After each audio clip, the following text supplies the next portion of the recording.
The story just became more intense because Lynn agreed to the surgery. It's Mio, and today we return to Pulse and Joy. Then Lynn asks whether, if she signs the contract and agrees, Dr. Mel will be the one to perform the operation. Her question hangs in the air for a moment. Dr. Mel freezes at the unexpected request. Then, with a faint smile, she says she has no say in the matter, since someone else is in charge of the case. Lynn smiles teasingly and says she might have changed her mind, though now she isn't so sure anymore. With a playful grin, she remarks that she's heard doctors actually enjoy performing surgeries. Visibly annoyed, Mel remains silent. Then the girl asks whether she'd like to be her heart surgeon. The doctor explains in a serious tone that she enjoys performing surgeries, but that doesn't mean she'd ever do something unethical, like stealing a case from a colleague. Her response catches Lynn slightly off guard, and she loses a bit of energy as she looks out the window, saying she can go home the day after tomorrow. Suddenly she smiles and asks if Mel would go out on a date with her after she's released from the hospital, but Mel immediately turns down the invitation. A little disappointed, Lynn comments that Dr. Mel clearly doesn't get relationships, but then eases up and says it doesn't have to be a date. They could just hang, grab some food, or go for a walk. Dr. Mel eventually gives in and, smiling, agrees to Lynn's suggestion, promising to call her on one of her days off. Without wasting any time, Lynn asks for her phone, and confused, Mel hands it over. Under the doctor's watchful gaze, Lynn begins typing with quiet focus. A moment later, her own phone starts ringing. She just added Mel's number in her phone, so that way she'll call her if the doctor forgets about their plan. After she leaves the room, Mel looks at her phone in the hallway and notices Lynn's number.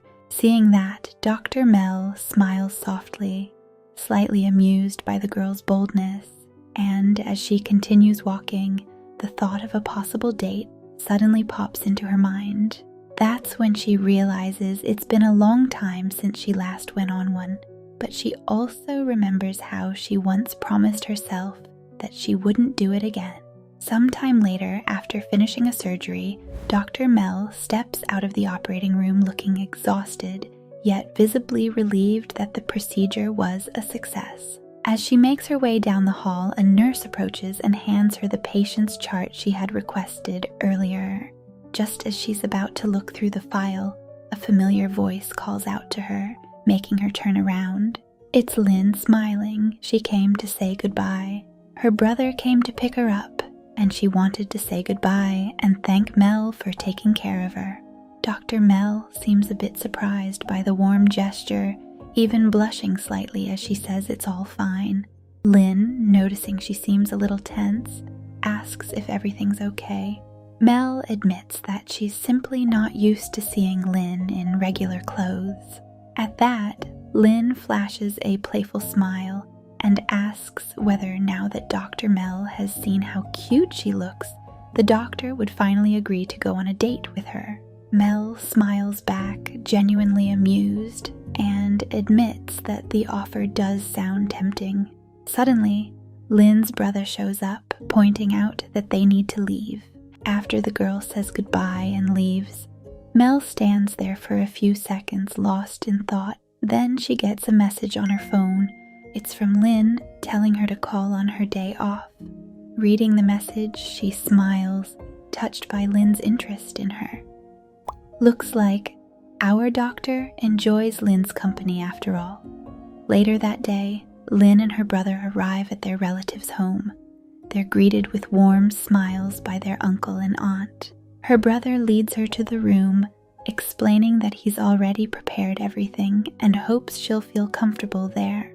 Despite his warm welcome, Lynn remains distant. She quietly sits on the edge of the bed, overwhelmed by the familiar weight of the thought that no matter where she goes, everything feels exactly the same. Looking at a photo of her parents, Lynn's expression softens with sadness as her thoughts begin to consume her once again. No matter how hard the people around her try, She can't shake the feeling that she doesn't truly belong anywhere.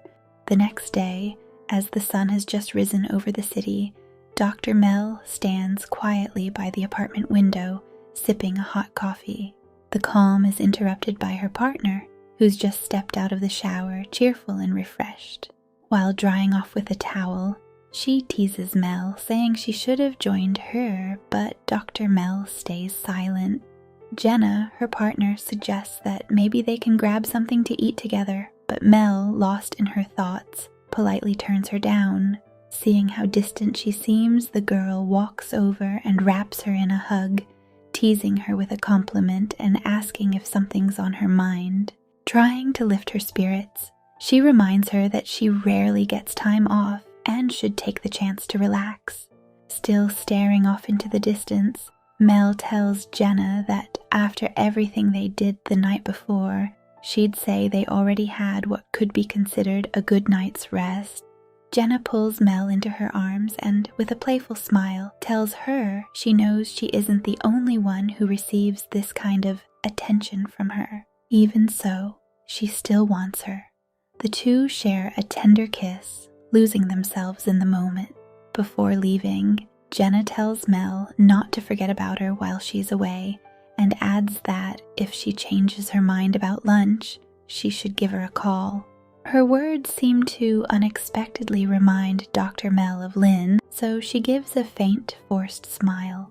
After that, Mel is alone once again, and her thoughts begin to drift. Everyone she's ever been involved with knows the rules. She's always kept things simple, believing that being together should be about enjoying the moment, free of attachments or expectations. And yet, no matter how many partners come and go, the loneliness never seems to fade.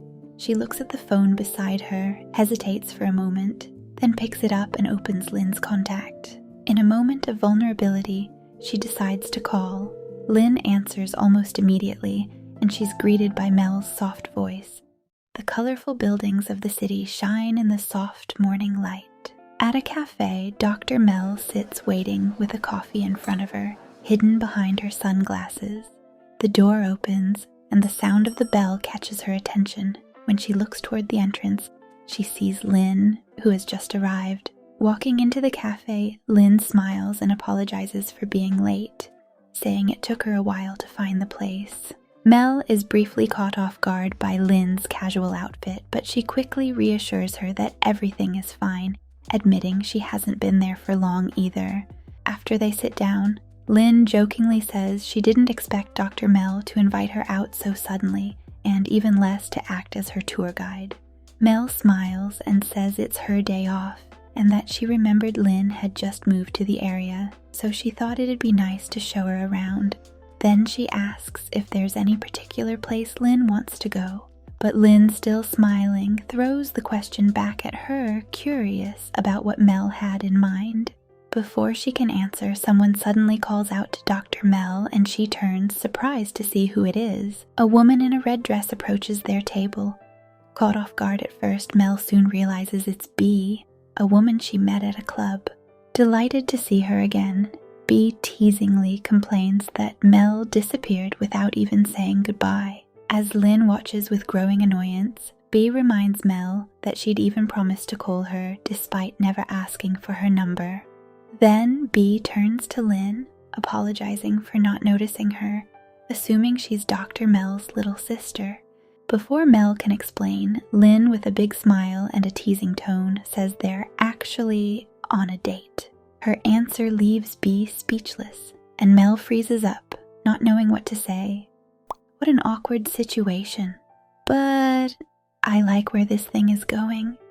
Bee, trying to pull herself together, comments with a smile that she never would have expected Dr. Mel to be on a date, then teases her about her varied tastes. She then suggests that maybe they should all share the table for lunch. Lynn shoots her an irritated look, clearly displeased. In the end, Mel politely turns down the offer, explaining that they already have other plans. Bee eventually accepts Mel's excuse, but warns her that next time she won't take no for an answer. As they get ready to leave, Bee turns her attention to Lynn, then makes fun of her short height. The comment instantly gets under Lynn's skin. Deliberately provoking her, B slips a business card into Mel's hand and says that the next time she wants to go on a date with someone on her level, she should call her. Lynn clenches her jaw, while B continues flirting as if she isn't even there. Mel says nothing, while Lynn fixes B with a cold glare, declaring she can't stand her. After they leave the cafe, Dr. Mel smiles and says that she actually finds B pretty cute, but Lynn, still irritated, comments that she annoys her for being too tall. Mel laughs, agreeing that B is indeed taller, but Lynn goes on, confidently saying that height doesn't matter when you've got better skills. Suddenly, Mel moves closer and blocks her against the wall. Smiling teasingly, she tells her that when it comes to her, Lynn would need skills on all levels. The comment makes Lynn blush instantly, completely caught off guard by her boldness. After the tension fades, Mel steps back and asks where she wants to go. Without hesitation, Lynn digs into her bag, pulls out her camera and takes a photo of Dr. Mel, saying she wants to go everywhere. The sky is cloudless, and the city glows beneath the gentle afternoon sun. As Mel guides Lynn through the streets, she watches her getting excited about everything. They spend the afternoon wandering together, their conversations flowing effortlessly, laughter coming naturally as the growing connection between them makes the world around them seem to fade away. They look so cute together. What do you say? I think they'd make a good match. After a while, they stop to take a short break. As Lynn enjoys an ice cream, she smiles and remarks that Dr. Mel seems like the kind of person who has no trouble attracting women, and even asks if B is her girlfriend. The topic is quite serious for Mel, and she says that committed relationships have never really been her thing because she doesn't even believe in love. In the end, she says that relationships are usually just an excuse to pursue physical pleasure, money, or power. Sensing the sadness behind Mel's words, Lynn quietly tells her that even if she doesn't believe in love, it still feels as though there's an emptiness inside her, hidden behind a cold facade. Mel falls silent, visibly affected by the remark. After a moment, she simply steps forward, avoiding any response, then turns around and says love is for fools, and she has never once considered loving anyone. The coldness of her words leaves Lynn speechless. Dr. Mel continues, saying she's never believed in love and it's worthless to her. Then she smiles arrogantly, saying it has no place in her life, and those who have been involved with her have understood that. Lynn listens carefully without saying a word, and then her expression starts to shift. After gathering her thoughts, Lynn smiles confidently and suggests betting on it. Mel looks surprised, not understanding what she means. If within that time she manages to make Dr. Mel fall in love with her, then Mel has to promise to be the one who performs the surgery. Lynn goes on, explaining that she has 2 years left until she'll need the transplant. The proposal catches Mel off guard. Though visibly confused, a spark of curiosity flickers across her face, and after a brief pause, a faint smile appears on her lips. The doctor asks what she gets out of it, then Lynn says she just wants to prove a point. In that way, Mel has nothing to lose. A faint, ironic smirk crosses Mel's face as she scoffs, saying that Lynn is trying to play the hero without realizing what she's getting herself into. Then she takes a step closer, the sudden proximity catching Lynn off guard. With a confident, almost arrogant smile, Mel reminds her that love is nothing more than a physical relationship, and warns the girl that she might get burned if she keeps playing this game. In the end, Mel accepts the challenge, saying she'll play, but only on her own terms. These two are something. I imagine it's hard to resist Dr. Mel when she's doing things like this. Before Lynn can respond, a loud noise suddenly catches their attention. As they look toward the source of the noise, they see a scene of total chaos. Cars flipped over in the middle of the street, people shouting and calling for help. A desperate woman is explaining to the paramedics that her husband is still trapped inside the car. Without hesitation, Dr. Mel pushes through the crowd, asking if there are any victims. She's immediately told to stay back, but she shows her badge to let them know she's a doctor and wants to help. One of the paramedics tells her they're trying to pull out a man trapped in the car and warns her to stay back because the vehicle might explode. Mel, clearly alarmed, shouts at them not to move him, but they don't listen. They pull him out without realizing a metal rod had pierced through his body, and as they drag him out, it immediately causes massive bleeding. Mel yells and rushes over to help the victim, fully aware they've just made things worse. The doctor tells the paramedics to lay him down immediately, then checks the wound and realizes a major artery has been severed. Swearing under her breath, she presses hard on the injury to stop the bleeding and yells for more cloth as much as possible. Lynn watches in disbelief at how fast Dr. Mel takes charge of the situation. Without wasting a second, Mel calls emergency services and reports that the victim is in critical condition and losing blood quickly, stressing that an ambulance is needed immediately. The ambulance arrives quickly, sirens blaring, and the paramedics jump out with the gurney, shouting for people to clear the way. Dr. Mel tells them they need to head straight to Grand Royal Hospital, which is about 15 minutes away, and that she's already alerted the trauma ward. Before leaving, Mel tells the paramedics that the girl is with her, and asks Lynn if the sight of blood scares her. Caught off guard, Lynn blushes and replies that it doesn't. Hearing that, Dr. Mel tells her to get in. Moments later, the ambulance doors shut, and it speeds toward the hospital. Inside the ambulance, Dr. Mel makes sure the victim stays stable on the way to the hospital, while Lynn watches her in silence. Though Mel looks focused on what she's doing, she turns to Lynn and apologizes for all this chaos. The girl is taken aback by the doctor's words. With a faint smile, Mel says she's sorry their outing ended so badly and for dragging Lynn into all this. But Lynn, trying to lighten the mood, reminds her that she came to spend time with her anyway. At that, Dr. Mel promises to make it up to her another time and tells her she'll drive her home. Lynn listens quietly, while Mel still can't shake the guilt over everything that happened. Seeing the state she's in, Lynn tries to distract her. With a bright smile, she jokes that, honestly, this might be the best date she's ever had. The comment catches Mel off guard, leaving her momentarily speechless. Just then, the ambulance screeches to a halt outside the hospital with its sirens still blaring. Without hesitation, Mel takes charge, informing the medical team that the patient is stable for the moment, but needs to be taken straight to the ER and prepared for emergency surgery immediately. Looks like this incident didn't affect their date. I'm curious to see what happens next, but we'll find out in another episode. I hope you enjoyed this one. See you soon.